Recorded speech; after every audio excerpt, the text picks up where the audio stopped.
Hi guys, thank you very much. I hope that this comes together like I want it to, because it's a culmination of something I was working with some of the guys on last week and a gift I got for my Father's Day birthday from one of my middle daughters. She gave me a card and she was very proud of it. It was so cute, but it had a button. You know, you get little things that you have to wear. But if I can remember it exactly, I meant to bring it and I'm sorry I forgot. But it was a cute little button, and it said behind, I'm going to try to remember this, behind every, and then in big letters, because it's what the big sale is, great dad, and then smaller letters again, is a great child or kid, something like that. But that was the point of it. Now, one level when you read it, especially if you're a snarky type of person, it's kind of negative. It's self-serving. Oh, great. You know, behind every great dad's a great kid. Behind every great man's a great woman. But boom, actually you stink and only the woman's good that propped you up. Or you're not really a great dad. It's only a great kid that does it. And yet there's a huge positive truth there. Now, I want to skip for a second, go to where this kind of coalesced things for me. We've been debating client satisfaction. Been worrying about it, dealing with my Oklahoma City store and Tulsa store.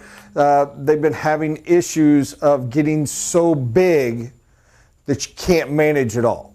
That being the head boss who still gets to know every client is no longer real.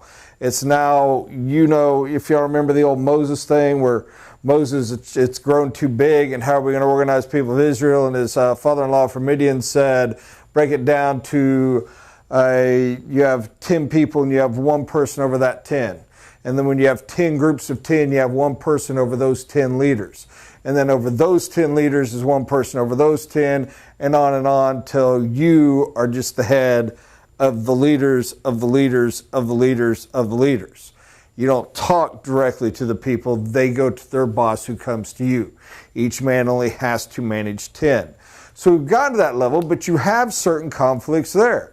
Because it's, to use corporate metaphor that you all know, that all makes sense and it's phenomenal, it's brilliant. Strategy has been passed down since, 4,000 years ago with Moses and continues in corporate structures today. We call them org charts. But you do run into a problem of, I'm brilliant. I'm the boss, I'm the CEO, I'm genius, I'm fabulous, everybody loves me. And your management are all genius and fabulous and everybody loves them. And this guy's 10 are, this guy 9 of his 10 are, this one 8 of his 10, and the rest all 10 are. I just got 3 holes. And those 3 each have 10, who each have 10. So how much of your business is allowed to be bad? If this is a really tall pyramid, and I had to go 2 generations down to get just one bad guy who is still 90% good, but his 90, we keep going deep enough, yields 40 unhappy people. And this guy's 2%, which by the way, even that, when we're talking 1,000 heads, 2% shouldn't seem like much, but that's 80 people. What percentage of unhappy clients do you need? Every one of us could talk about the fact that one unhappy client can cost a fortune. It takes a lot of good ones to overwhelm it. So we've been having this debate, and I know I'm jumping around a little bit here on you. We've been having a debate of how do we ensure the clients are happy?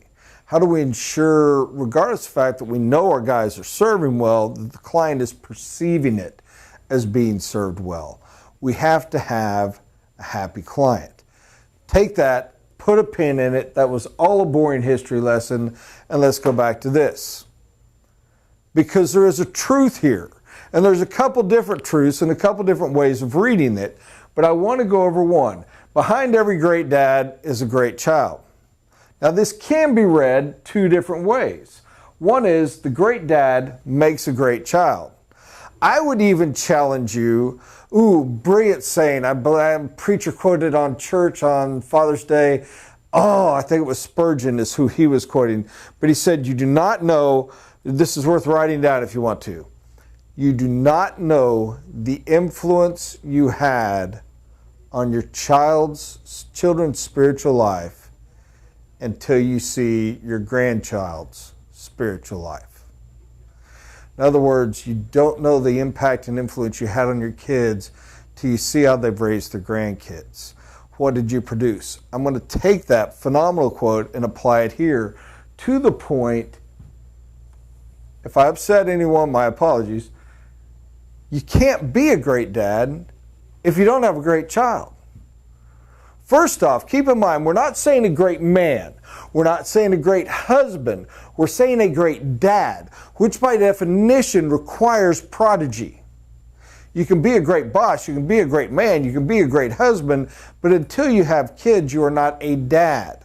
I'm not trying to insult the people that can't have kids or whatever. It's a fact of the definition of the term. So you need to stay with me on this.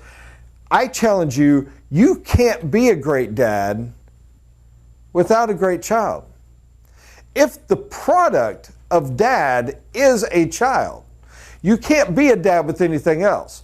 Don't care how many cars you have, how many companies you own, how many wives you may have or have had, how many dogs you have raised. You are not a dad till you have a child. Thus, by definition, the judgment of dad is based on the quality of the product of that child. If I raise dogs and I'm a dog breeder, I am judged as a breeder based on the quality of my dogs. If I seem to be a great breeder who can teach classes and runs programs and has come up with this phenomenal formula for feeding them, and I write books about how amazing it is, but the dogs I breed suck and they can't win a competition and they don't match up correctly and their coats are all matted and they seem to be born with mange, I'm a sucky breeder. And by definition, a dog breeder is only judgmental by the end product. So a dad must be judged by the child. No matter how great a father you seem to be, no matter how great a helper you are in the church, no matter how great you are in the Sunday school class, no matter how phenomenal you are with other people's kids and teaching them Little League ball, everything else, if your kid turns out to be a turd, you were not a great dad. You are judged by the quality of the product. Now, some of you who will be hurting or whatever and want to deal with the little side fringe issue of, well, what about the situation where, a great parent has a terrible kid? I can't argue that. It does happen. You can be the perfect mom. You can be the perfect dad. You can be the perfect parent. Genetics still play a role. You don't control those genetics. That's up to God. Why can a family have 4 kids and 3 are amazing and 1 is hellion?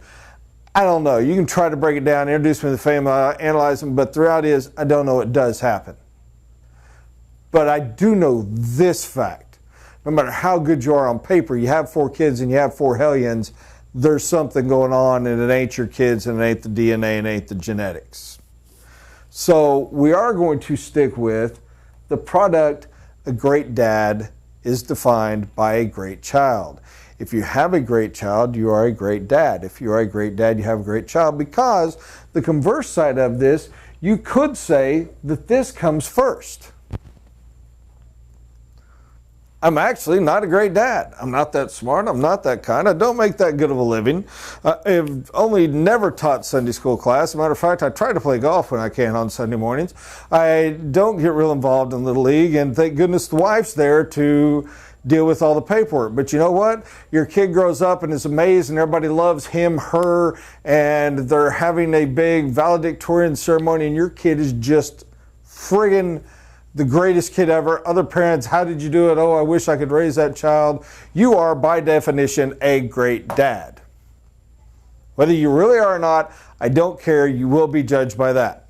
You have the all-American perfect child. People will ask you advice on how to raise a child because they perceive you must be great or you couldn't have produced a great child.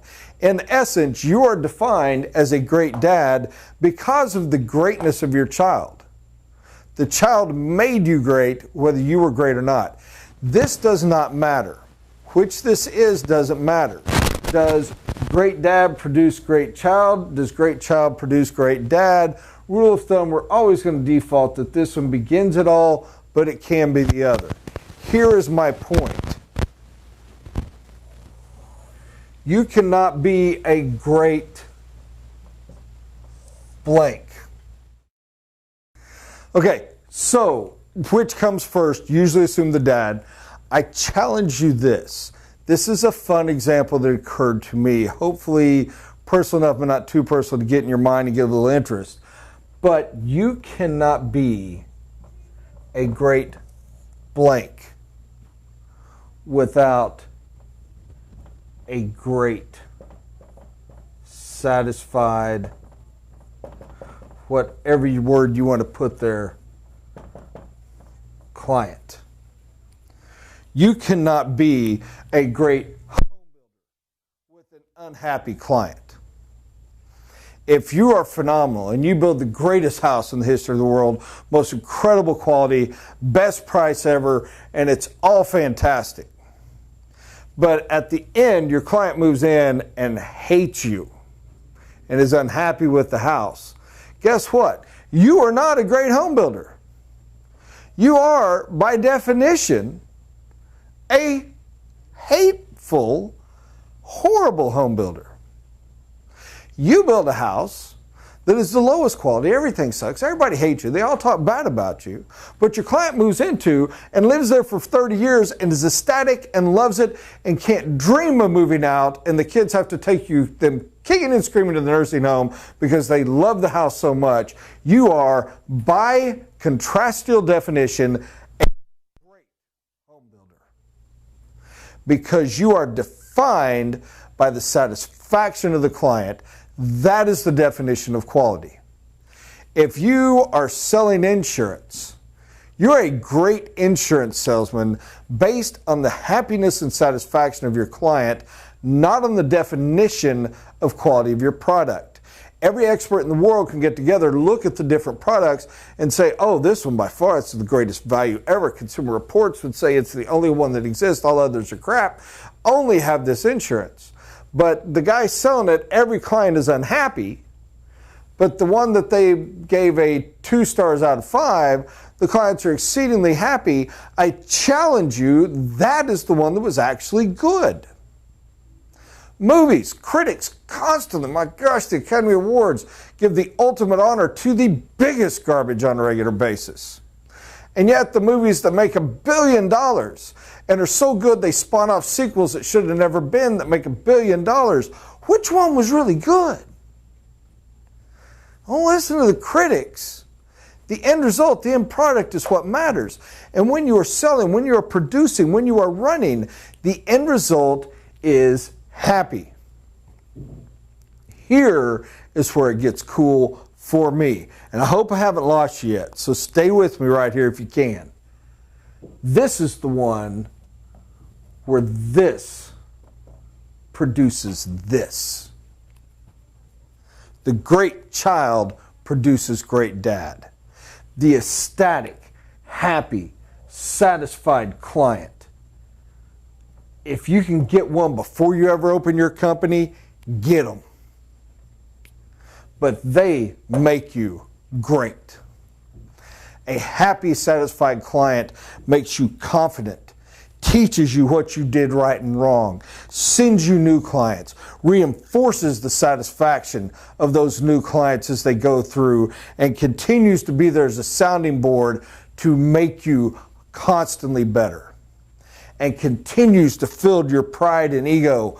How many times have you had the one where you weren't worthy of the praise and love that client gives you, but there's a part of you that has to rise up to it?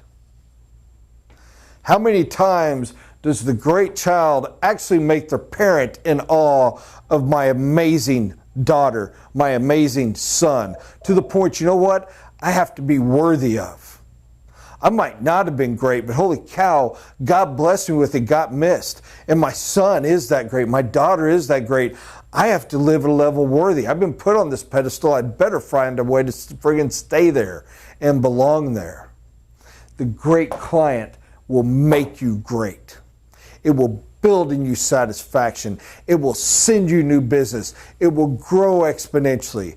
To the point, do what it takes to have a satisfied client at the end. And when you want to judge, regardless of your excuses, regardless of your justifications, regardless of what you were able to tell yourself as to why what you did was right. Be aware that a great dad is judged by having a great child. Behind every great blank is a great, satisfied client. Again, can a great dad have a bad kid? Absolutely.